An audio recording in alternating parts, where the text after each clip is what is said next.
مخلصان عزیز در سایت همه امیجان صبیروف در سایت دعوت استراحت در پیسات ساعت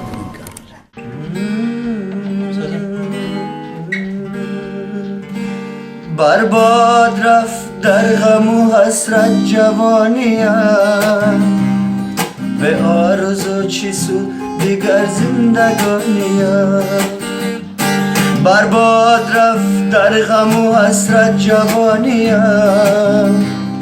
به آرزو دیگر زندگانیم موی سفید بر سری من تاخته داره موی سفید بر سری من تاخته داره پیچی دو روزگار و کفن بر جوانیم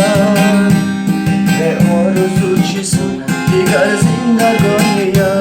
به آرزو چی سود دیگر زندگانیم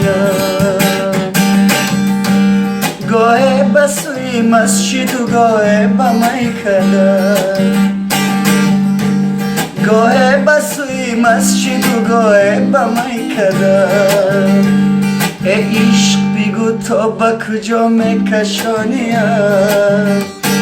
به آرزو چی سود دیگر زندگانیم ای عشق بگو تا با کجا میکشانیم به آرزو چی سود دیگر زندگانیم به آرزو چی سود دیگر زندگانیم ای خانه خرابم کرده نمیبخشم دیده پرابم کرده نمیبخشم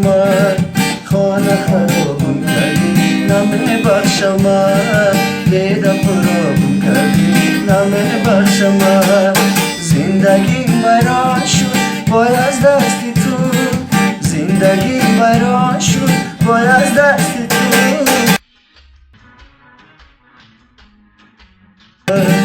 عذابم کردی نمیبخشم